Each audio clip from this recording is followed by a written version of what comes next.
I'm not a scientist. I'm not an expert in footballs. I'm not an expert in football measurements. I don't want anyone rubbing them, putting any air in them, taking any air out. To me, those balls are perfect, and that's what I expect when I throw. I can't hold on to football. It's so goddamn hard about holding on to it.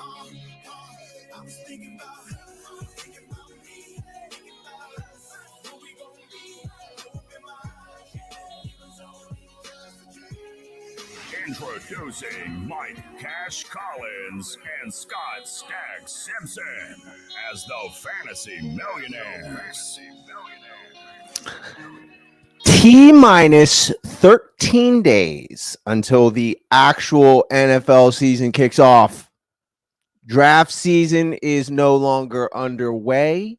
It is in full bloom. Chances are you're either drafting in your home league either this weekend or next. So tonight, the Fantasy Millionaires are examining the pivotal rounds of 4 through 6. I'm Mike Cash Collins, joined by my co-host and co-creator of the Fantasy Millionaires, Scott Stack Simpson. Scott, warm it up, brother. I got to tell you, man, I'm really excited. I'm catching my second win because this week was back to school for me. No kids yet, but prepping, getting everything ready, and it just drains the hell out of you. You come home every single day, and I just fall asleep. I just crash, whatever it is. Today, I bounced back. Today, I didn't crash. I came down, I lulled, and then the fervor built, the excitement built, the tweets started getting put on the replay machine. It all started coming together for the Fantasy Millionaires show. And dude, it is now transitioned. I'm done school for the week. It doesn't matter. Everything is behind me. And we've got 2 days of fantasy football, glutton, drafting, all kinds of stuff. We're drafting for the Crab Cakes here, local league with Denny Carter, Joe Bond, Money Metal Cakes from the Junkies, Herms, a bunch of people on Sunday. So no, we're in the midst. It is full. It's fantasy football season, as the kids are saying, and I am jacked up on Mountain Dew for this show. So yeah, I mean, you caught me at a good time. Not gonna lie. Yeah, it's time. It's time to get real, man. I'm so glad I'm finishing up having COVID, so I can go be in home drafts and not have to worry about that. I think I got COVID for the third time. I only tested positive this first time. I tested positive just this I got after the Fantasy Expo was such a blast. So much fun. I caught COVID from the jam. And give me some COVID off that bitch. Yeah. I mean, you know, I was thinking about it while we were there too. Like, I don't think I would have had that much fun last year just with how nicked out everybody was with COVID, you know, and this year, you know, nobody was nicked out and I got COVID. Nothing really matters. And you got COVID. And I mean, the truth be told, we shared a room with 2 other guys, and 2 of those guys got COVID. You and one of the other guys, and Bo and myself did not. Jorge did. I'm so sorry to Jorge. Oh, there's one of the guys who did not get COVID. My guy, Bo McBrayer. We slept apparently facing each other, not facing you. I don't know. The magic works where, you know, I didn't get it. We shared a car. We shared a bed. Maybe I had it too. I don't know. I've just been kissing everybody and licking door handles. So good luck. Big Bo he did get some weird pink eye though. Oh yeah. Yeah. You know what? My daughter got some weird pink eye too. Yeah, man. I'm not even gonna lie. That was some weird stuff, you know? Yeah. Who knows? Could be COVID. Could be. It could be COVID. It basically like any symptom is COVID. Yeah. Yeah, I mean, it's all COVID. I mean, you have COVID, I have COVID. We're here to talk about COVID. No, actually, we're not here to talk about COVID. We're here to talk about, like I said, rounds 4 through 6. But before we do, I want to, the rock immune system. You do have it over there, Bo. I want to talk about the NFL training camp and something that, you know, we've talked about here on this show before. It's a running theme, right? And we like to bring it up. And that is training camp fights. Right. I don't know if you've been watching training camp, but there's been a few fights like there normally is in training camp. But the thing that's interesting about it is that there seems to be some repetitiveness in. I'm not a scientist. Sorry, I pushed the wrong button there. That's not good. There's some repetitiveness in who is doing the fighting. And so, have you seen our boy Aaron Donald that he's back at it again? I wasn't sure if you're aware of Aaron Donald's kind of history of fighting, but I'm going to let us know about it. Did you see what he did over the last couple of days? I saw him swinging helmets. Yeah. Dude is straight up swinging helmets, like you said. Wild stuff here. If you watch the replay, He also gets thrown to the ground. he does. Well, that's another theme here. What? Swinging the helmet, picked up and Boom. thrown on the ground. Right.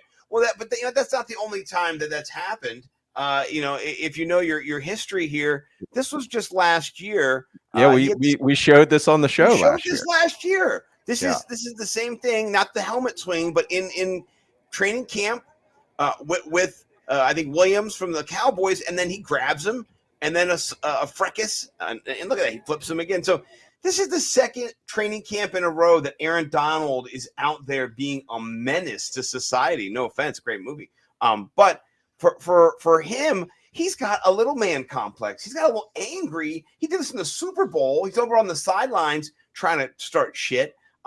This is happening again and again and again. Didn't he punch somebody in a club too? Didn't that happen? Yeah, that happened last offseason. Like, he is one of the best players ever. And if he ever hears this, he might come kick my ass. I don't care. I'm the same height as him, right? So that's fine. But it's wild that he is the one who's at the center of all of these, because you would think he is the best of the best. I would be letting the young bucks fight it out. Nope. Grabbing helmets, swinging for the fences. So Aaron Donald season is back again. What do you think of all this? I think it's cool. I like Aaron Donald. I think he I mean, I don't understand why he doesn't get in trouble, and that's part of why I think it's cool. I mean, he kind of gets carte blanche to swing helmets. Yeah, to do, like, people just kind of have a stance that it's your bad if you get in a fight with Aaron Donald. Like, right, but here, look, watch. Wham. Right. Wham. Two. Yeah, there's a couple more whams. Three. He gets three or four good whams in there. You could be breaking people's skulls. Like, I don't like this one because this is even in that Cowboys one, he takes care of his business a little bit. Like, right. That guy gets him to the ground with like a great wrestling move. Kind of looks like a little punk, little bitch. Well, here. It kind of looks like the mob. The mob's got him, and his own teammates wrapped up around him, kind of help him push along the mob. But then just down. But I think he gets his foot stepped on. Like right here, it looks like if they could zoom in on the Fox tracks, I think he's got his foot stepped on because his leg is. I'm just saying it doesn't look cool. No. Cool. For somebody who gets into fights, he doesn't always look cool in the fights. For sure. I mean, this is the least cool I've ever seen or heard of. He usually, even that Cowboys one, I would say that guy sort of won, but like he gets up so fast and it's like, oh, you better get him back down again. Right. They need to put that Aaron Donald fall down onto like the Pete Overzet. Dun, dun, dun, dun, dun, dun, dun, dun. Just have him like fall through space and time again and again. That would be funny.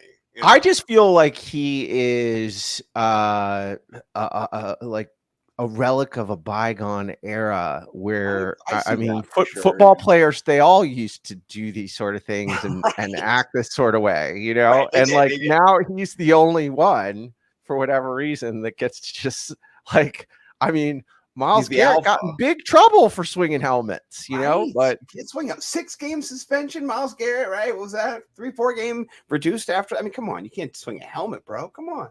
Yeah, I bet you, if Aaron Donald did that on television, I'm sure he'd get the same. He'd suffer the same consequences. I don't think has carte blanche, but yeah, that was. Don't get it. I really don't get it. Yeah, I just it doesn't make sense. But I mean, it shows you the culture. Like Myles Garrett, like he just zapped out on television. Like, right. I mean, this is what happens. People get wild, dude.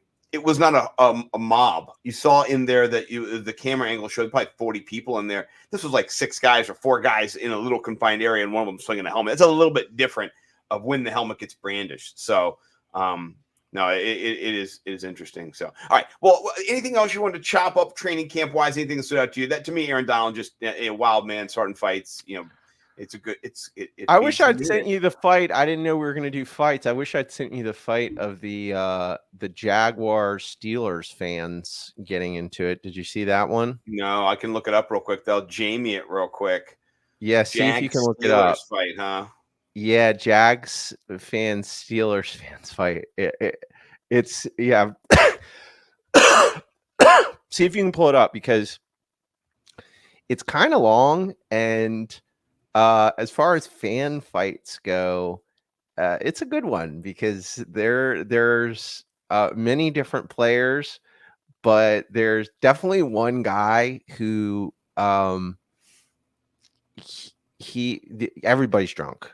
It's obvious. Mm-hmm. People fight so bad when they're drunk too. Like it's all just slow haymakers, and everybody falls over bleacher seats. So there's a ton of that. I think I found it. Okay, awesome. Okay. This is a good. Since we're doing fights, this is definitely. I mean, you got to see it. So yeah, see no, you do need to. I found it, and the power of the internet. It's the internet's undefeated. So here it is. Let's go back a little bit. Oh, go. Headshot. That woman's like, oh no, Daryl. Big Keith comes in. See that guy? See that guy who's bending him over? Yeah, like he's on top of that. That guy's the alpha. The guy, the black shorts. The guy, he's giving somebody the business down below. Yeah, he gets back up. There he is. And now watch, this dude's kind of somebody else like steals. Oh, he gets punched in the face. Now he's going after that. No, dude. You don't do that to Big Jake, bro. Yeah, Big Halls. But the best part is, I don't know if this video is going to cut off. The cops come and he starts acting like a choir boy real quick. Watch. He's just like, oh, now he dips into the crowd a little bit. See, yeah, that's wild. That's the abridged version. The unabridged version's even funnier because once he sees the cops, he totally, kind of just acts like he was walking to go get a drink, and then another person steals him in front of the cops. So. It was a good one. Oh, dude, that's a good way to get into what we're going to talk about tonight. And so, speaking of fighting it out, right, in your drafts, either tomorrow, the next day, for the rest, until we get to the season starting, there'll be a lot of fights for players in drafts. And what we want to help you do now is to transition into the meat of the show. Is we want to kind of break down some key players in rounds 4 through 6 that we have identified as either being values that we want to talk about, or maybe players you want to avoid. Right? It's gonna be a little bit of this and that. Yeah, some landmines as well. So, I'm going to see how well I can man the replay machine here. I call that, the screen share machine. But here we go. Boom. All right, we're going to start off with your guy, Terry McLaurin. You did not. I did not follow the brief last week. You wanted him on rounds 2 and 3, and I left him off. Please forgive me. Adjust the ranks. Talk about what you see in Scary Terry and why you're going to be reaching a little bit higher for him than maybe I would. Yeah. So he's going right around mid 4th round. I think the value is so strong there that depending on what your build is, if you're at the turn, I might reach for him at 311 to 4.2. I think that everything is set up for Scary Terry to have his best year ever as a Washington Commander now. Commanders, mount up. Okay, so let's run through some Scary Terry stuff. Okay, year 1, has over 900 yards. Case Keenum and Dwayne Haskins are his primary QBs. Okay. has 1,100 yards with Alex Smith and Dwayne Haskins. And I mean, what do you think? Carson Wentz, Alex Smith. I mean, maybe Alex Smith is more of a champion in terms of quarterback skills. I think they're pretty comparable. I think Carson Wentz. Here's my theory on Carson Wentz too. I'm not here to plug him, but I am here to say that I think his entire career, like the vibe on him, is because he came out of Philly. I mean, you if you aren't Tom Brady, even Tom Brady would get booed in Philly. Like they unless you're just basically perfect, or just have so much heart, somebody like Allen Iverson. That's the whole vibe of that city is to Fuck just you. Yeah, it's to attack. It's to attack and complain, you know. You heard of Philly calling you out right now, you bunch of whiners. Well, I mean, Carson Wentz, I mean, he really has, he's 2019 had 4,000 yards and 27 touchdowns. That's had comparable to a good quarterback. He had 27 touchdowns and 7 interceptions last year. I mean, to me, Scary Terry is putting himself in a position right now to, he no longer has Taylor Heineke throwing him the ball, and as a Commanders barely fan, I loved Taylor Heineke. I thought he had so much heart. Didn't have arm strength. Okay. Now you have Scary Terry running the number 2 deep routes in the league, and doesn't have the QB to be able to deliver him the football. Okay. Now he does. He number 3 in unrealized air yards last year. So you're giving him a quarterback with, much more of a gun than anyone he's ever had. A bigger gun than Alex Smith. I mean, Alex Smith was an old man, and he only played half a season, and that was his best season. He had over 1,100 yards. So I think, and then you also have, I just think every aspect of that team is better. You now have Jahan Dotson lining up in the other side. I mean, last year, Scary Terry still has over 1,000 yards when there was nobody else to throw the football to. I mean, they literally just only had to stop him, and he still had a good season. Yeah. So I think Scary Terry is set up here for a big jump. I think he's a value in the middle of the 4th round. I'm not against Scary Terry. I like your case that you're stating for him. It does, it plucks the heartstrings a bit. I'm not going to lie. It gets me thinking. But around that same area, would you rather have Mike Williams or Terry McLaurin? If you had to choose right now, who's your guy? Because that, to me, that's what it comes down to. That's the play. That's the choice. And I'm going to choose Mike Williams, given the better quarterback and the upside I think that is there with Justin Herbert, because that's my guy. And I'm not Dobbins is in there too. Let's go back a little bit. Where is my guy? He's over here. There he is. Yeah, Mike Williams is my guy in that scenario, in that realm. I'm going to go him over Scary Terry. Are you telling me we're drafting each other? I want to know, are you going to go Scary Terry and leave me Mike Williams, or are you going to go back and get Mike Williams? Yeah, it's a tough call.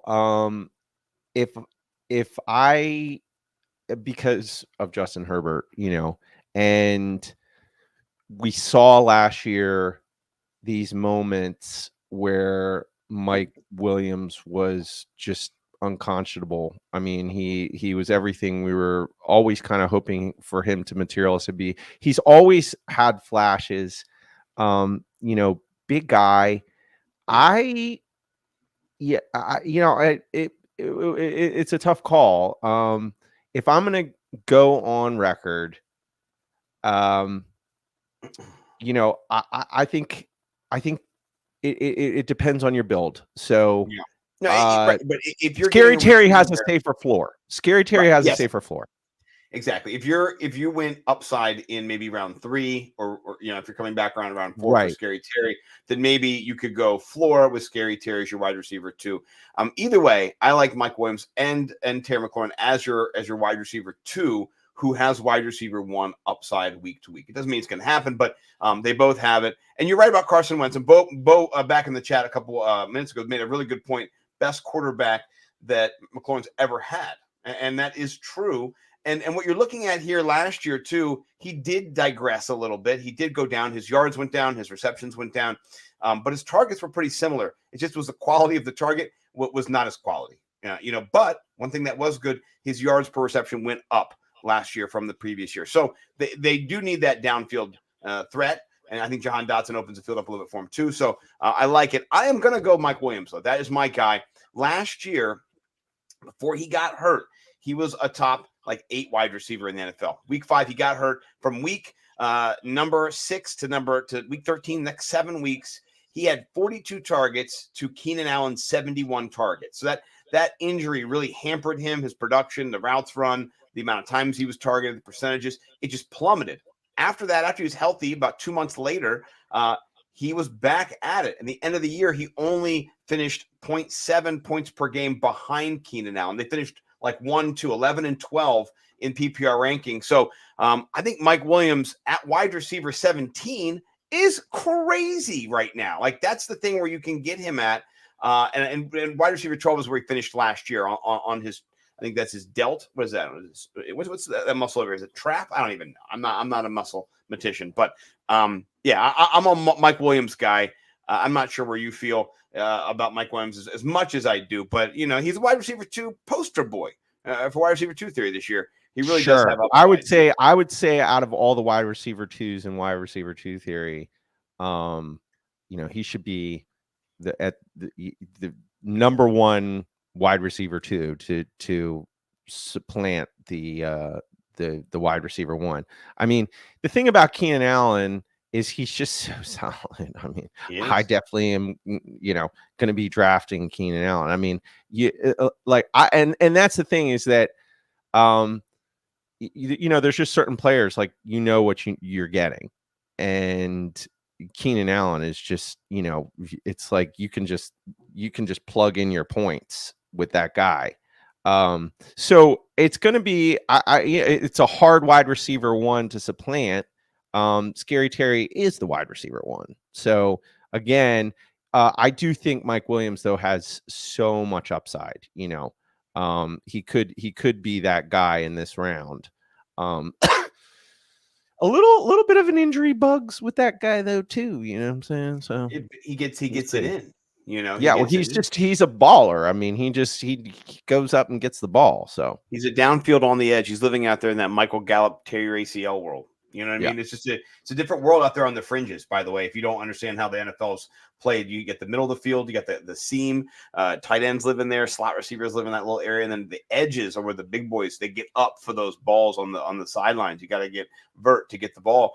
So they get hurt. They come down hard. So, but let's transition to guys who also get hurt. And last year, every single Ravens running back was hurt. They were featuring Devonta Freeman from the Atlanta Falcons 2016 team. So it was dire straits for them for sure. Now we've got J.K. Dobbins coming back. He's being drafted as the RB21. He had no season, so he has no stats from last year, hence kind of the naked surroundings here.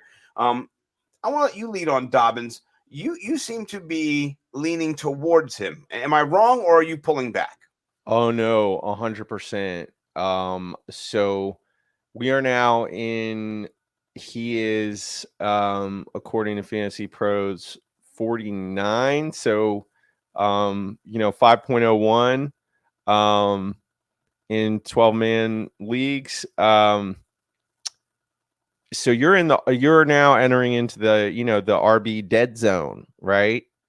And That's exactly what it is. and I, I I think this is maybe the pick of the fifth round here. There's somebody else that I like even more, but I am highly advocating that you draft J.K. Dobbins in 2022. How about the fact that Gus Edwards is on the pup list? Yeah, he's not coming off the wall too. And as I understand it, correct me if I'm wrong, it's the same injury from last year. He is this year's Tariq Cohen. I don't worry about ACLs. People are coming back now in 6 months. I mean, I don't worry about ACLs until there's something to worry about. Okay. Gus Edwards, not good. Okay. Not good. Nothing good. J.K. Dobbins is not. He is a 3-down bell cow back that you're getting in the fifth round in a team that loves to run the football. This is like a smash value. He double-digit touchdowns right here. You're looking at 10, 11 touchdowns for him for sure. Easy. Yeah. I think the Ravens are going to take a step forward this year, and I think J.K. Dobbins is going to be a big reason why. Yeah, I like it. I'm not hesitant to draft him, but he's been expensive. He has been going off. People have not been worrying about him. That's what's so interesting is you have running backs or players who come back from injuries, and then there is baked in worry factors that you have. Dobbins is one of those players. People are seeing what you're seeing, and he hasn't played yet. He's not on the pup, but he is still recovering, and there is not apprehension. Whereas maybe other players we've seen so far, there is some apprehension. So I think that is attributable to what you said, is that offense is going to hum this year. And they even hummed last year. I mean, Tyler Huntley, right? When he came in, he was light. Mark Andrews was the tight end one last year in fantasy football. It wasn't even close. It was just a runaway, like Kelsey the year before. So there is so much value in this offense with Lamar Jackson. And even if Lamar's hurt, there's still some value in that as well. So I like it, and we'll have to see who gets him in that little 5-6 range you and I find ourselves in the BFFs. I mean, honestly, round 5, if he's there coming back to me, it's going to be a problem for you. I'm not going to. Right. Right. Yeah, I just think for him to be in the 5th round, it's not good. I mean, where was he going last year? 3rd round, beginning of the 3rd round. He was. His injury is getting baked in. I mean, this is it just screams value. I love it too. And if you're really worried about it, draft Tyler Batty or Mike Davis and put him on your IR for the first week if you care to do that kind of stuff. I would just draft somebody else from another offense, feature them for a week or two while he heals, then pop him in. I'm not going to try to chase the value there. But yeah. And Bo says, love the round and take a stud wide receiver. Well, we'll get to those, Bo. We have a few of those on the docket today for sure. But that's the thing is, again, let me just say one more thing about that lovely round to take a stud wide receiver. It's not a bad round. It is not a bad round. There's a lot. There are stud wide receivers, but this is the kind of thing. Let's say you went 0 RB. Now you could get a super strong, maybe J.K. Dobbins ends up at 14 at the end of the year, and you've already started with 4 studs. I mean, it just depends on your build, but if you're weak at RB, I would highly consider taking J.K. Dobbins. And there's another running back in this round in these rounds that I think also fits that mold, and I'm not as high on him as J.K. Dobbins, but. I like that. I'm going to share a little bit about big quads himself here, Mr. AJ Dillon.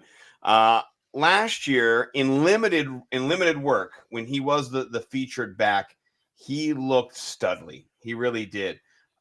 He's not the pass catcher that Aaron Jones is. We know that, but I think we're looking at somebody who this year can move from the 11 points per game into the 15 points per game. If you can do that, you're going to find yourself as a viable RB2. Now, I'm going to draft J.K. Dobbins 100% of the time, 60% of the time, every time in this round ahead of A.J. Dillon. But I do like Dillon, as a value in this area if I do not get Dobbins a couple picks later. Where are you on A.J. Dillon? Are you an Aaron Jones truther? Do you think he's got that top 5 upside, 17, 18 touchdowns? Or is A.J. Dillon going to kind of steal some of that goal line work that we know in Green Bay has kind of gone to Devontae Adams? No Adams. Why are you going to be throwing to Lazard and Dubes or Dobes or Dubs? Or you got A.J. fucking Dillon down there. He is like a little Derrick Henry. Give him the ball. Get out of his way. That's my thought. But I want to hear what you're thinking. I'm all in on A.J. Dillon. I'm all in. Millionaire seal of approval. I love it. Yeah, seal of approval for sure. He had more rushing attempts last year than Aaron Jones. He did. Yes, he did. Yeah. I mean, he's already. I mean, he's already doing. He's already established. The run. his floor. Yeah, he's already established the run. He's already established his floor. So, totally different offense with Devontae Adams. I think A.J. Dillon. A.J. Dillon and Aaron Jones, I think both have great years. I think A.J. Dillon, cross your fingers, maybe gets some more PPR opportunities than 2021.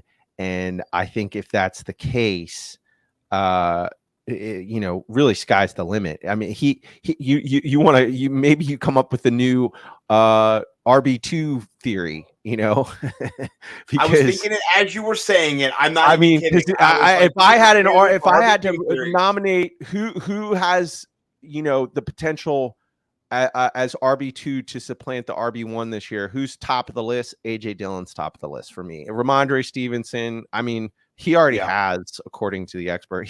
He already is the RB1 according to consensus, but that remains to be seen. But those would be your two guys right there, Ramondre Stevenson and AJ Dillon. I think AJ Dillon, what I'm really excited about, and this is something I wanted to say on the show because I was excited to talk about AJ Dillon, and I want to put it on wax. I want to put it on record. Put it on there. I like to come up with like theories, before the season and kind of, predictions. And I'm really excited that Aaron Rodgers doesn't have Devontae Adams because I think it's going to still show, what a genius he is, but I don't think he's going to be trying to get MVP this year.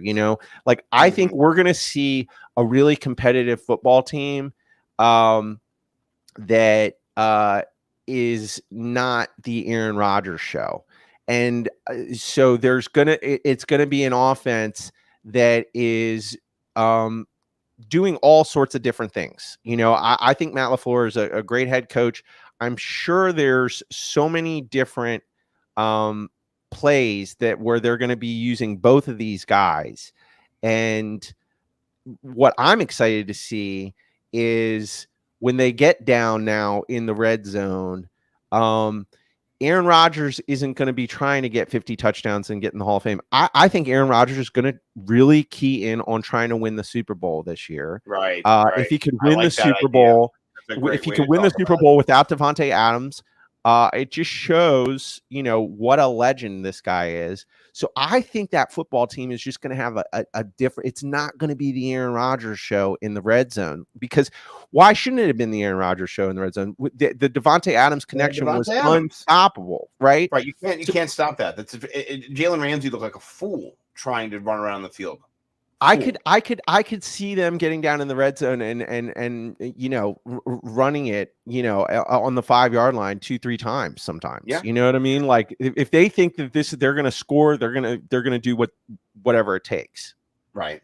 Well, let's just do this. Let's just play speculation. Okay. So last year, AJ Dillon, he had 187 carries for 803 yards, 4.3 yards per clip, 5 touchdowns, 34 receptions, 300 yards, 2 touchdowns. So 7 touchdowns. Let's say the man gets 12 touchdowns, right? 5 more. It's 30 more points. Let's say he gets 20 more receptions. right? Total of 50 more points. Say he gets 200 more yards. Right there. I mean, for yards, what do you get? Like 20 points. So you're looking at 80 points, 70 points. That is 250, 260 points. That is an RB13. That's an RB12. That's something he's capable of. So I'm not in love with him, but I'm in love with J.K. Dobbins with you. But if you can get him after Dobbins, if Dobbins is gone, don't go. It's over for me. So again, it's just what Dobbins is the safer floor. The floor is safer. Barring the injury, going to be there. AJ Dillon. You can't look at him statistically from a fantasy player. I mean, all he really did well last year was red zone touches, number 12. Okay, again, they can't take into account dog. That guy he is a dog. Those quads are just calling. Oh my gosh. I mean, I remember plays last year where he was getting the most nasty 3 yards you've ever seen in your life, where it was just like, this guy is, I mean, he is a tank. Yeah. He's Earl Campbell. I know PFF and other people really shitted on him when he came out. I guess I should say. They shatted upon him just because the need wasn't there for Green Bay to go after a big bruising running back. And they also kind of said, I mean, this guy's measurables don't, kind of fit. He's not even a NFL back.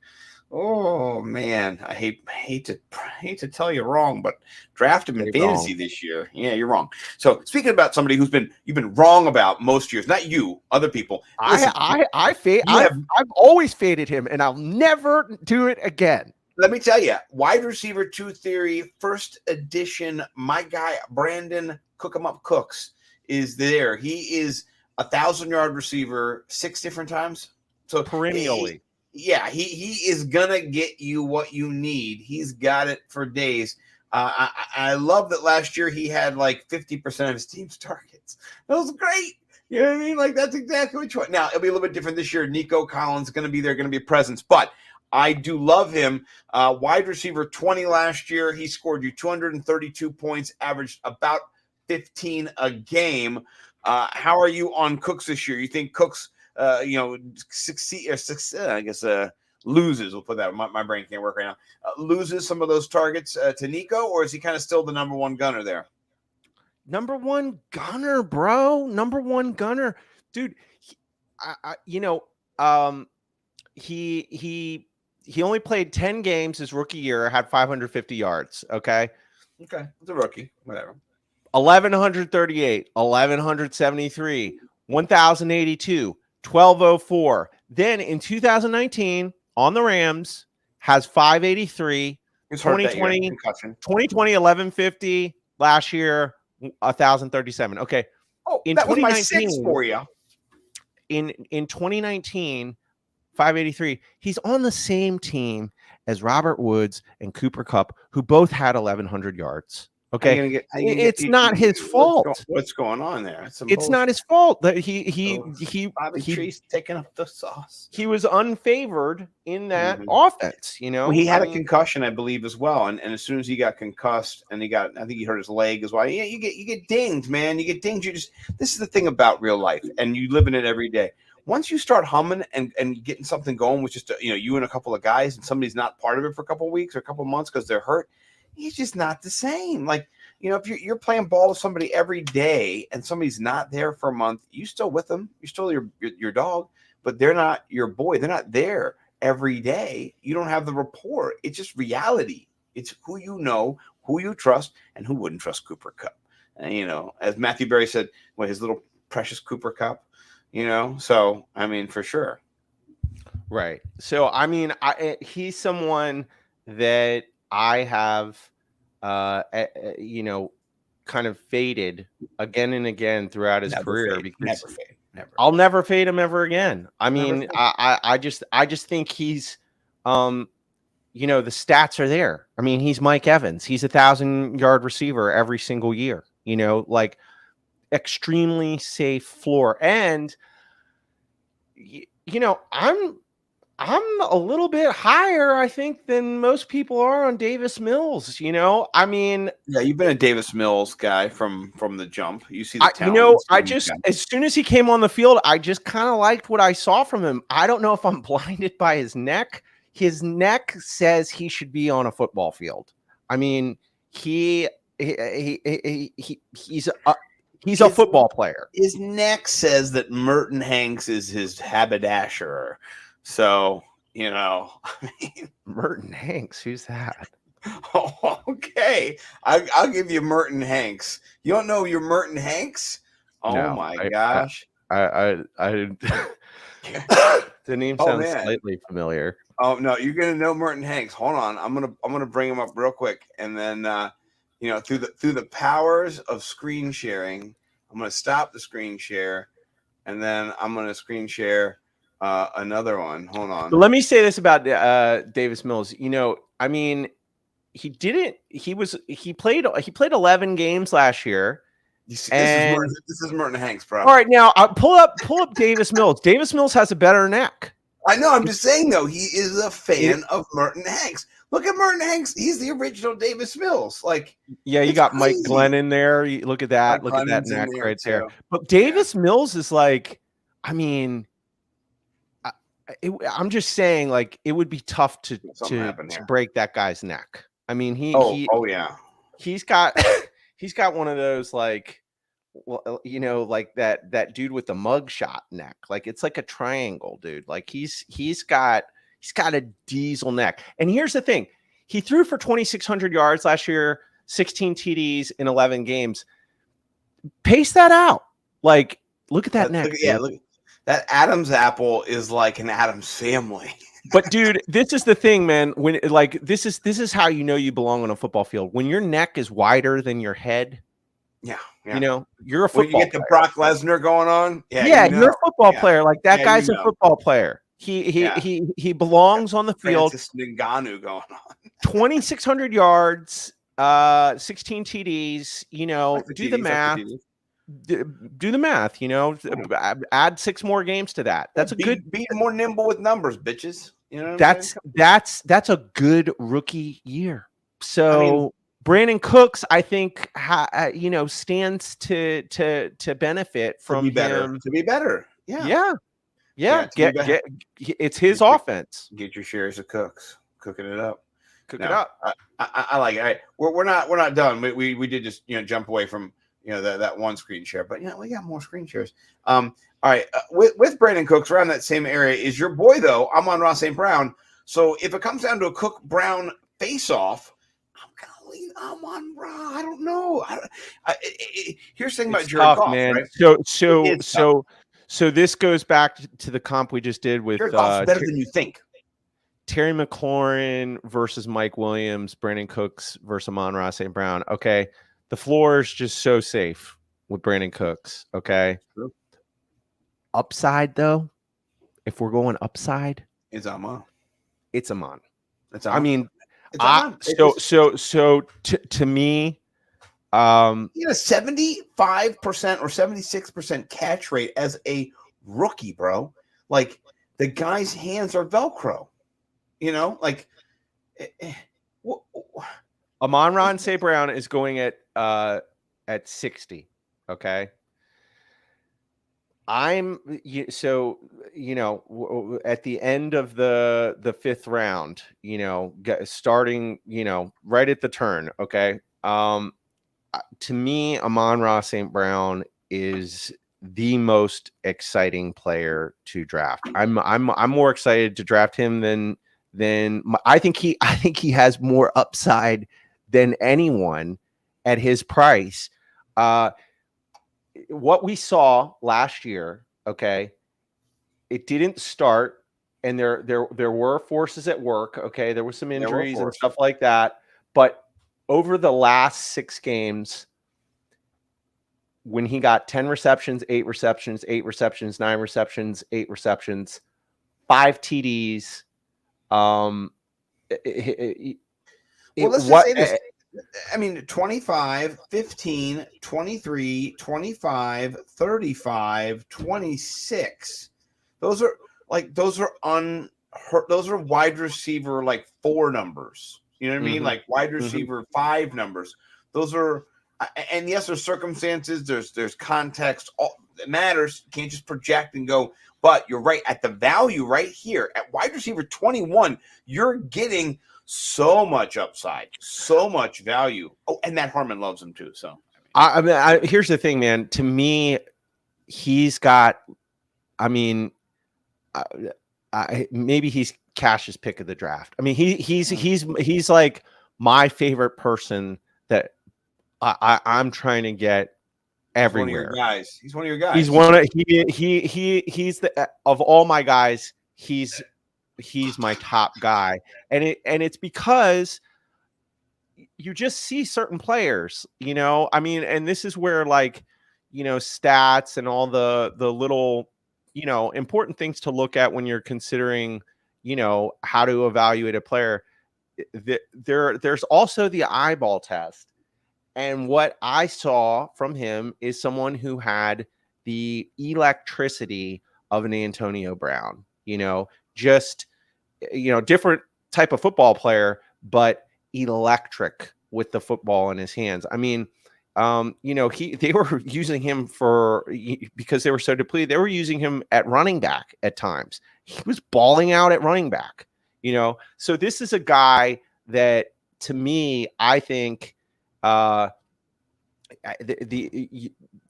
his ceiling is so high, you know. And if he doesn't have, you know, as big of a year as I think he's going to have, you know, I mean, I think he's still, you know, he's going to have a decent floor. You know, Jameson Williams is injured, and you know, Detroit last year was, you know, horrible on paper, but they played teams tough, and he established himself as the alpha wide receiver at the end of that year. So nothing's going to change there. He's going to be the guy that they're going to be. As soon as he started getting, you know, 10 targets a game, that's when the magic kicked in, you know, and they were tough, you know, so I expect more of that.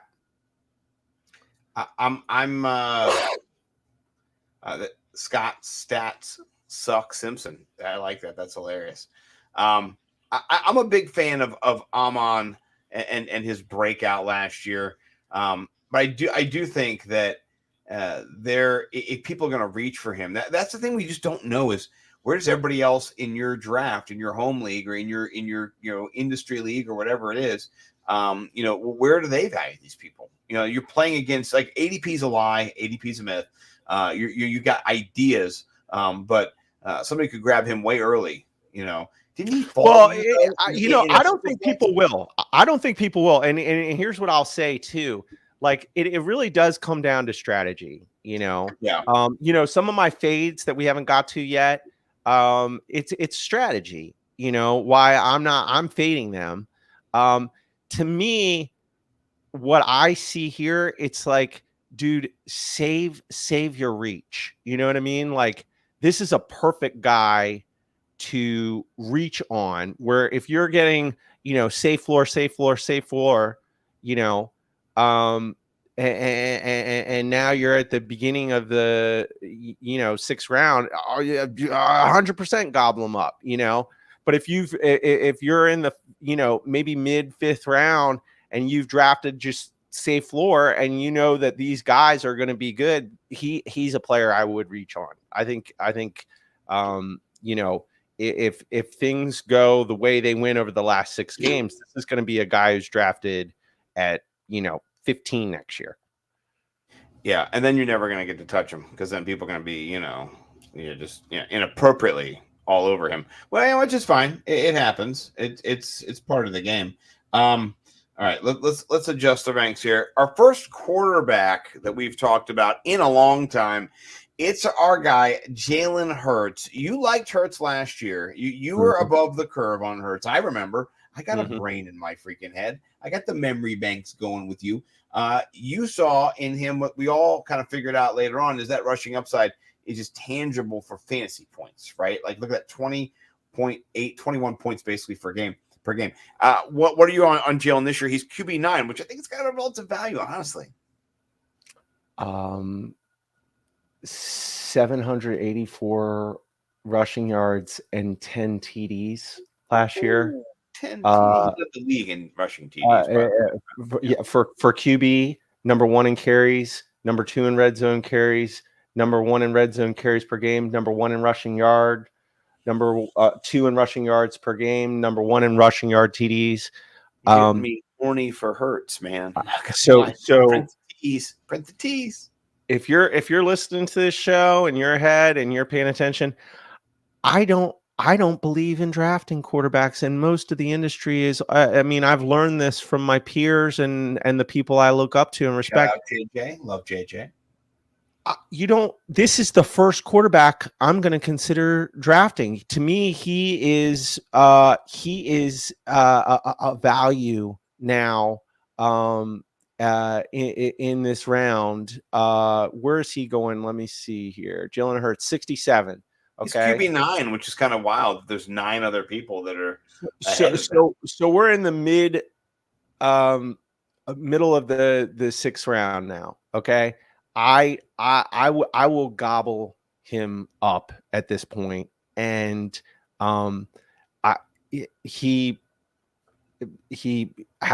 last year he showed what he's capable of with his legs, and now you bring in AJ Brown. I think he's going to finish as a top 3, top 4 for fantasy points QB.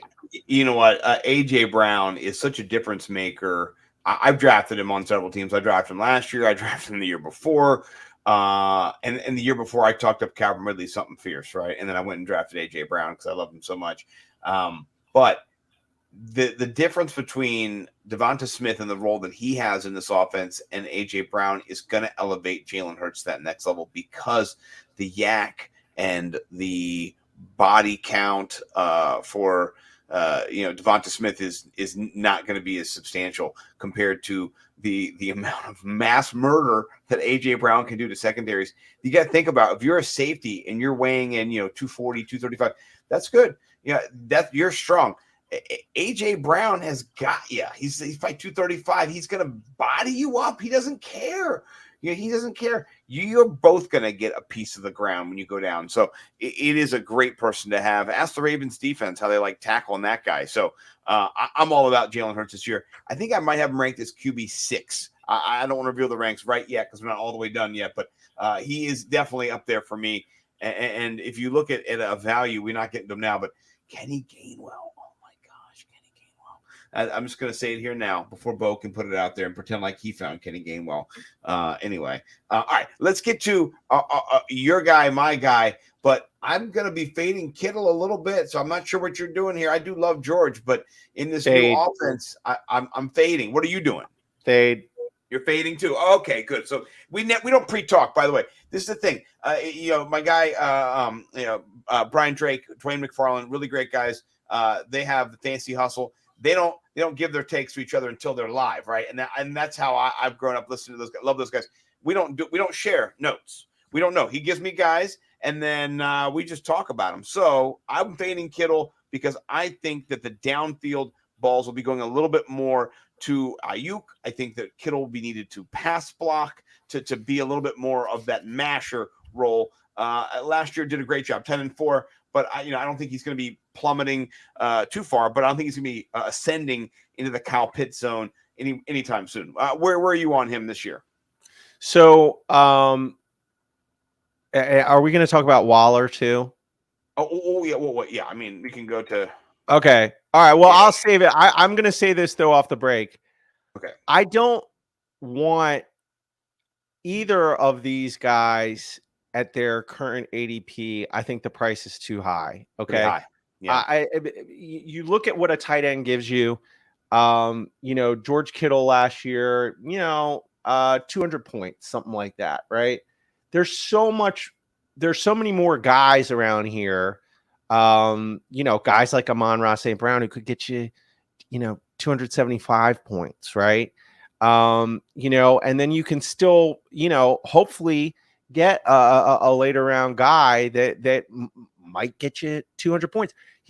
George Kittle had a pretty great year last year and got you 200 points. So to me, I'm a bigger fade on George. Right. A pretty great year is right, by the way. That's exactly right. And only 3 other people had better points than him. Yeah. So here's the thing.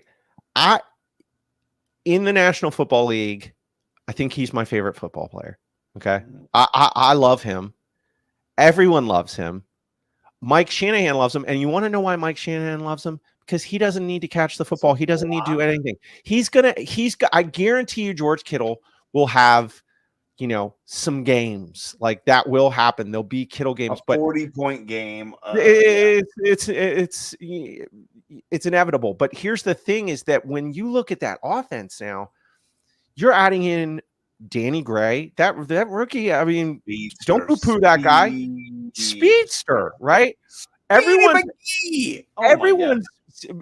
saying, Brandon Ayuk is ready to be what we've seen him be. Okay. Then you still have Deebo Samuel. Okay. Then you have a whole rack of running backs. There's a lot, like people are saying Trey Sermon is having an amazing preseason.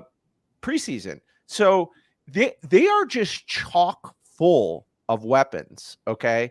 And you have last year's Jalen Hurts, Trey Lance, the wings, ready to vulture away, red zone opportunities from all these guys. So to me, the reason why I think Kittle just takes the hit is because he's the guy who wants to take the hit. He's the guy. He wants to hit you. He doesn't want to take the hit. He wants to win the Super Bowl, man.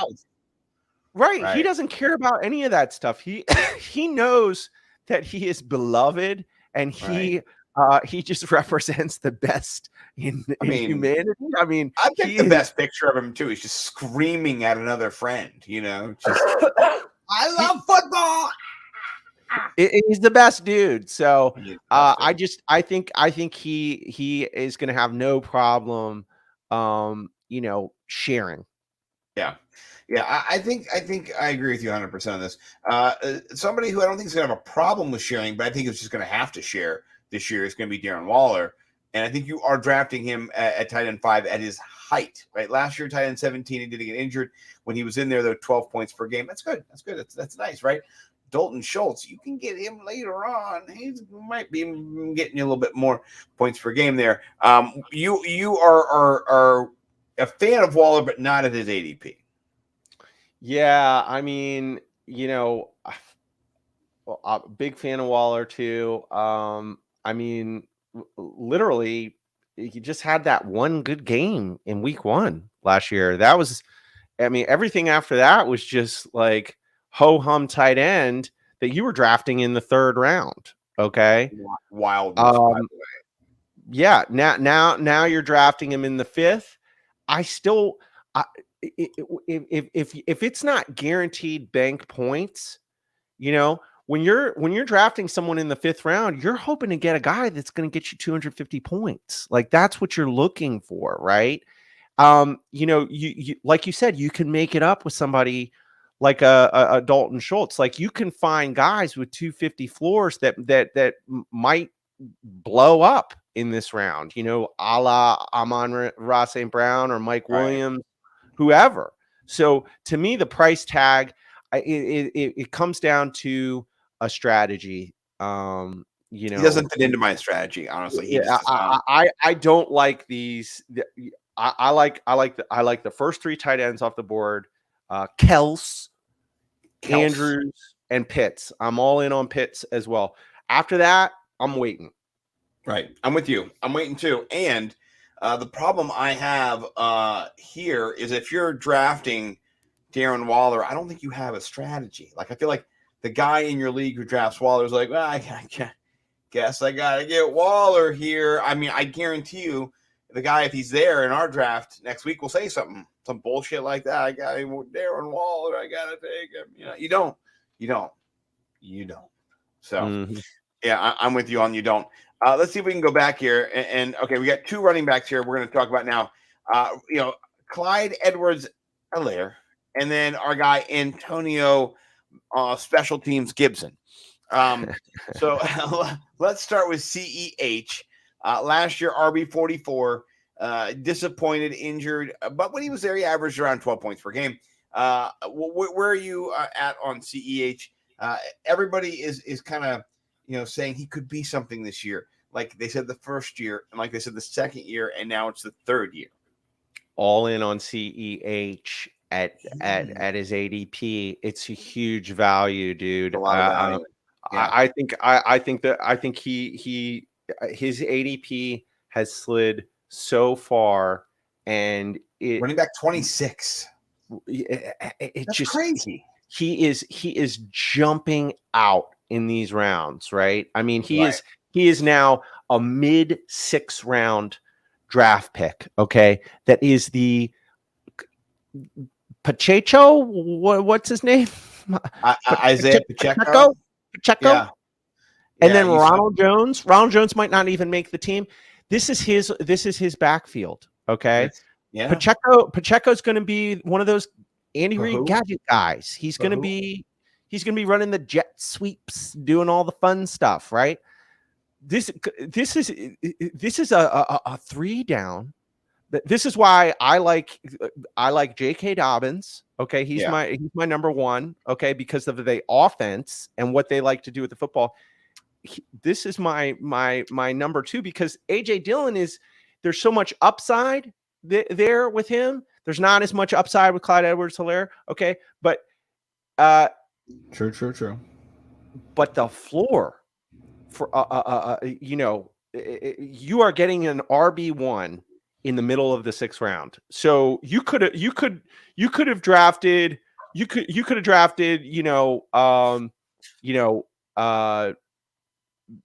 Joe Mixon, 4 running backs, Jalen Hurts, and now you got CEH as your RB2. That's bomb. He says 4 running backs. I think that 4 wide receivers. You're going to get points out of this dude. Yeah. I'm not going to disagree with you. I think Ronald Jones is hot trash. I'm disappointed I drafted him in Scott Fish. What about our boy here in the local nation's capital, the Ronald Jones? The Antonio Gibson show. He was on special teams. We talked about it earlier. What do you think about this? Man, he is right now on Fantasy Pros 72. He's the last pick of the 6th round. Okay. This show, when you listen to it by tomorrow, he's probably not going to be in the 6th round on consensus rankings. This guy is just sliding down the board. And bro, I don't know what to tell you, man. I mean, I guess I'll say this. I'm not drafting him here anymore just because, why would you? Because he's just falling down the draft board. So to me, I do think that the talent is there. Brian Robinson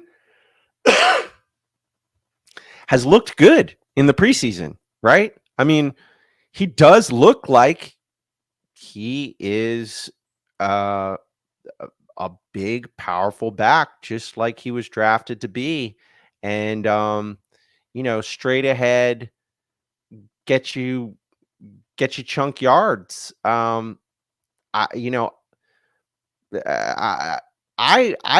still don't see why Antonio Gibson.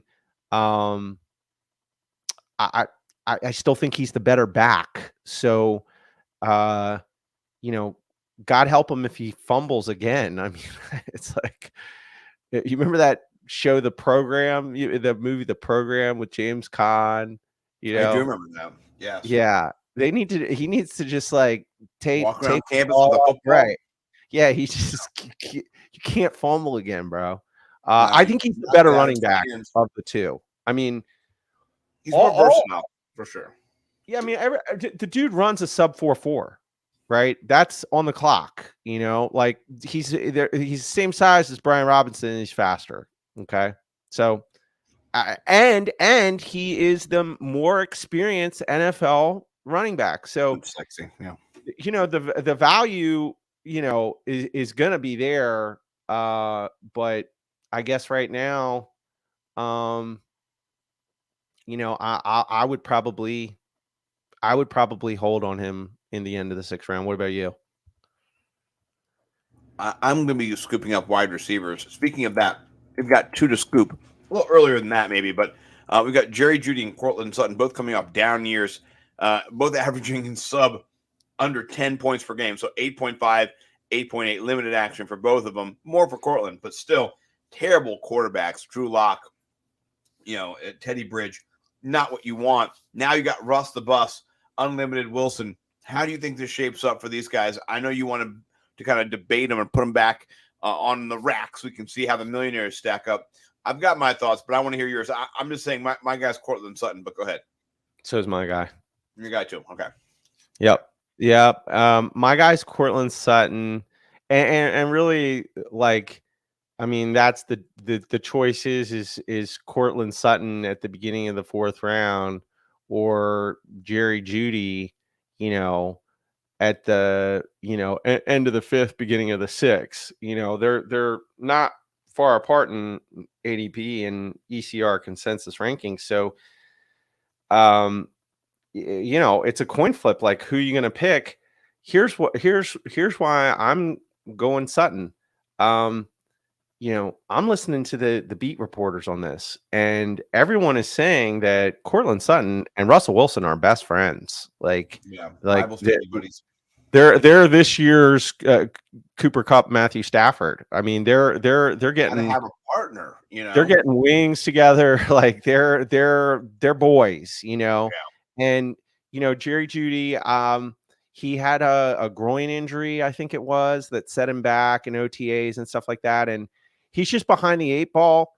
I've always been a Cortland Sutton fan. You have been. You've been a long time. He fits everything I like in a wide receiver, man. I mean, you once likened him to Alshon Jeffrey, who then at one point was a very downfield, big-bodied threat. Who you like, and now he gets Russell Wilson.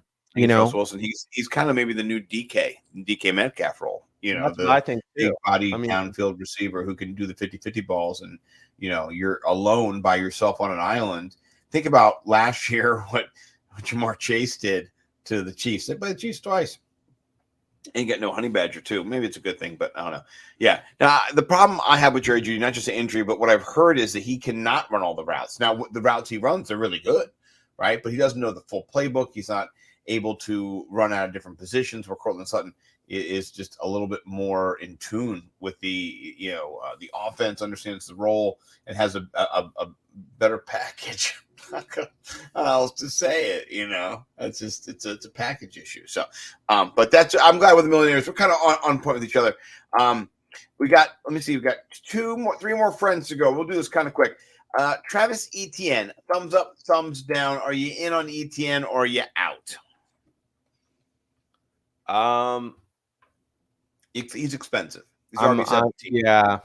I'm trying to see where. Yeah, he's expensive. I'm out. If he slips to the 4th round, I'll grab him. But in the 3rd, I'm not reaching for him at the end. Yeah, he's at the end of the 3rd round. Exactly. I can't do it. Yeah, I'm not pulling the trigger. Jacksonville needs to show me something as an offense. They were inept in the red zone. They were inept as a team, and Trevor Lawrence's decision-making process was not good. Now you can blame it all on Urban Meyer. I think Trevor Lawrence will be better this year for sure, but I think that. I think he's going to be way better, but it's not going to be the same. Pardon me if I'm wrong, but am I the only one who's hearing that this is James Robinson's football team again? I've heard that. Shocking. James I was not expecting.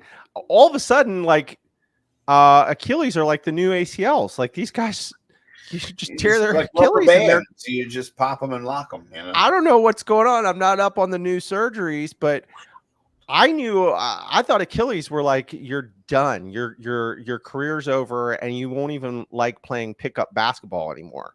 Now these guys are coming back in like 6 months. I don't get it. It's ridiculous. I'm out on Etienne at his price too. I have scooped some James Robinson, running back 2 theory. All right, let's jump to 2 quick. Gabe the heartthrob Davis. I got this guy's my wide receiver 4 on a team. You guys shit all over me. I just saw him go. I did not. I did not. Beginning of the 5th round on a regular team, a regular draft. What do you think about Gabe Davis? He's got a jump for sure. He's got a last year wide receiver 58. Which he didn't get that much. He wasn't featured. But if you're going to be in the Gabe Davis business, right now we're looking at Fantasy Pros.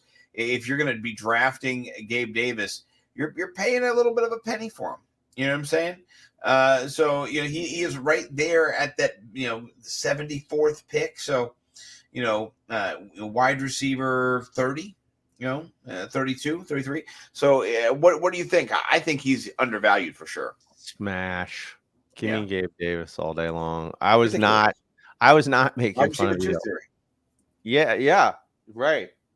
Again, he's wide receiver 2 theory. For me, the most likely candidates are people that are dealing with that wide receiver 1 that is getting older. So Keenan Allen, that's a good one. Mike Williams, Keenan Allen, Stephon Diggs. He's not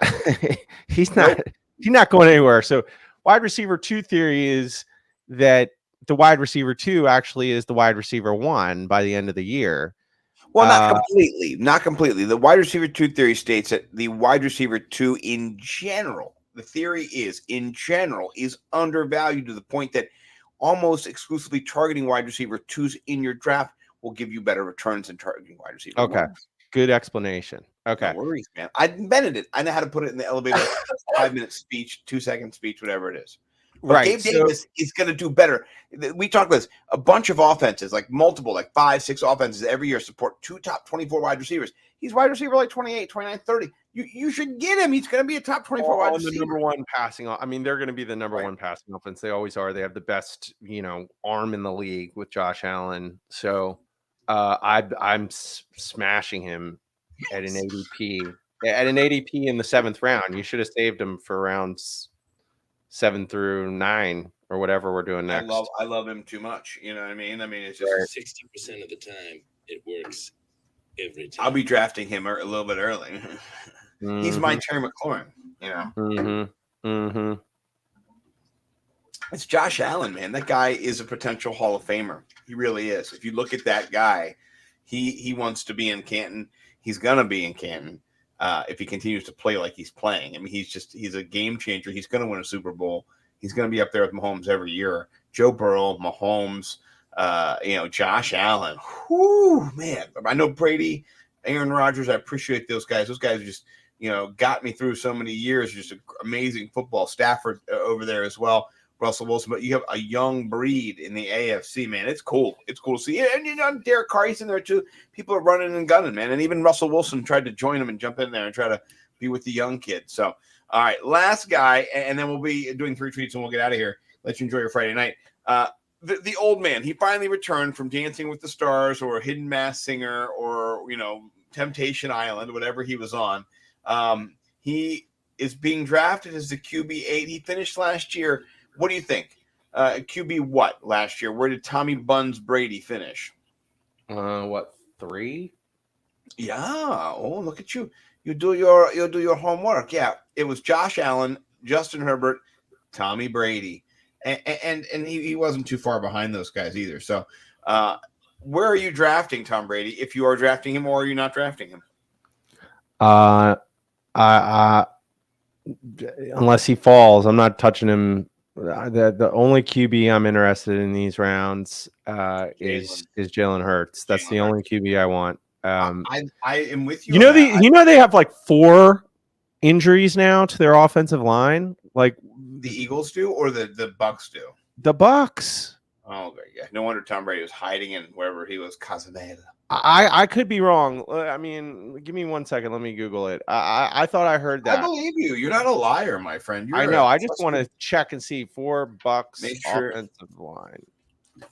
Yeah. Let's see. They're all dead. What are you gonna do? Nothing you can do. Yeah, I mean they lost their center. Let's see why Bucks aren't worried about their offensive line. I don't know. All I know is that I don't know how many players, but they've had just some real problems right now on offensive line. And to me, I'm very worried about Tom Brady. I mean, this is not Jalen Hurts. I mean, you got I mean, I think players will slow up and not try and pancake him, but if he doesn't have an interior could get pocket, dinged. he's a He could get pocket dinged. passer. He's short. Like he's old man Brady finally. he's good at getting the ball out of his hands. He knows what to do. I mean, he'll work around it. The guy's a beast. I'm not doubting Tom Brady. But if his ADP is round 6, I'm fading. Oh yeah, I'm a big fade on Braid. I like that we're kind of, we don't have to do the same thing and drink the same Kool-Aid. It's not how it goes, but I do appreciate that we're kind of in a few ways thinking the same way. We're gonna be drafting near each other. If you zig, I'm gonna have to zag. We both can't take the same players. It'll be an interesting BFFs draft, my friend. It is. Let's transition here. And I'll just to say this is a good segment. I appreciate that all the back and forth. Let me see if I can get this to come up and to be on the right one. Okay, good. It did work. Let me share my screen. And I've got you up for the first tweet. And all right, hold on. Let me say before we do it. Okay. So this is the dude. Remember whoever Walt's son is on Breaking Bad? Okay. Yes. This is Walt's son playing, I think, Call of Duty online with Donald Trump. These two voice actors do impressions of Walt's son and Donald Trump, and they're playing Call of Duty. Okay. Okay. That's the intro. That sounds great, right? All right, let's tuck in. What you look like and where you live? Well, I use a VPN, so. That is SoCap, Junior. I just pulled your IP. I've got it right now. No, you don't. Huh. Say Albuquerque, New Mexico. Albuquerque, New Mexico. That's where you're from. That's not. Hey! Oh, I just pulled your IP. 308 Negra Aurora Lane, Albuquerque, New Mexico. That's you, isn't it? Is it? No. I'm on Google Earth right now. I see a pizza on your roof. That's my grandma's house. Nice try. No, what? So you're playing at your grandmother's house? You're a loser. You're a loser. Playing at grandma's. What is she gonna make you cookies and milk? Know what you look like and where you live. Well, So funny. I think it's even funnier because for me, man, like I didn't know you were gonna do this. That's why I was kind of like, okay, what are you gonna do? Mine is Trump related too. Jamie Foxx. It's Jamie Foxx. Yeah. It's so good. It's everywhere, right? So it says Jamie Foxx. This is doing his Donald Trump impression. It's so good. It's the best I've ever heard in my life. It's so good. I cannot believe I'm turning all the way. Yeah, it's all the way up. It's just ridiculous. So enjoy. If you want to, don't watch. Just listen and be fooled. It's a lot of great people on both sides. Lots of great people on both sides. I know Harry. He's a great person. He couldn't vote for me at the time. Now he can vote for me once he gets out. I love Snoop D-L Double G. Great person. So do you love Death Row Records? My eyes are closed. I love excuse me. Fake news. I love Death Row. What's your favorite Death Row record, Mr. Trump? All of them. All of the Death Row records. Don't try to pin me down. I see what he does. Excuse me. Fake news. Excuse me. Fake news. Fake news. Look out for They're trying to give me the virus. The virus. I said they trying to give me the virus. Like, who is they? And the motherfucker said, I beat the virus. I was like, fuck, boy. It's a lot of great people on both sides. Lots of great people on both sides. I know Harry. He's a great person. Very funny. So funny. I think yours won, because that was so funny with the Walt Jr. I love Walt Jr. I watched the Breaking Bad religiously, And that was like I've never heard a better Walt Jr. anywhere. Like that was just like, hey, what? That was so good. So I'm going to give you the win on that one. But I love that Trump was involved in both of them. I thought about sending you this one too, so I was like, I guarantee you've seen it. So mine. I think I get the win just because I scoured the internet to find mine. I find the weird stuff. All right, this is great too. Don't play it. Keep it paused. Yeah. Okay. Okay. So the cat. Make sure you start at the beginning. This is so funny. I'm so glad I won. This says, ha ha ha ha, Detective Karen. So this is a Karen, but a detective. Yeah, and she's 70s detective Karen. Okay, this is the 70s detective Karen. Listen close. I'm placing you under citizen's arrest. For what? For parking too close to my car. Oh, wow, I'll just Yeah, just move it. Move the Oh, no, you don't, princess. Stop filming. I'm placing you under citizen's arrest. For what? For parking too close to my car. Oh, wow, I'll just Yeah, just move it. Oh, no, you don't, princess. Look at her face. Look at her. It's just so crazy that there's people like this. Like, that's so funny. Like, what would you do? Oh no, you don't. I'm placing you under citizen's arrest. Okay, I'm gonna move the car. Oh no, you don't, princess. Oh my god, 70s detective Karen. That's like my favorite thing ever. That guy. Look at her. That guy fucks right there. Yeah. Oh yeah. Yeah. His pronouns are he and him. Yeah. That guy reminds me of the guy in The Sopranos. Trips to Thailand. He was at the construction site early. Remember him? That looks just like him. That's him. It looks like Vito from Sopranos. That's exactly who it is. So no, dude, great job. I love it. Well done. This week was a great show. Appreciate everybody who jumped in and joined us. Bo and Craig, everybody else watching online. You guys are the best. I do want us to be able to get all the rounds in, but you might have to draft before. If you want to know anybody else, this weekend, hit us up on Twitter. I'm NimbleW Numbers. He is the Ralph Macho. I think mine is above me and his is above him here on the YouTube. So please do check us out. And then I'm writing for the Sports Gambling Podcast Network. Also, Wide Receiver 2 Theory. It has dropped. It is a delicious read. It's the most read of all my Wide Receiver 2 theories so far. So please do give it a read. I'm so excited. Next time we talk, maybe it'll be Monday. I don't know when I'll do the next show. Yeah, Mo, we're gonna definitely try and do. I guess you want to do rounds 7 through 10 next. Yeah, we'll do 7 and 10. And then 11, 12, 13, 14, and that'll be. Yeah, we'll do a 4-round one either Monday, Tuesday next week. We'll drop another banger on y'all. Oh, that's how we do it. We don't give up. We just fuck. So, with that being said, I'll let you kick us out because that's how you do it. Peace and love, y'all.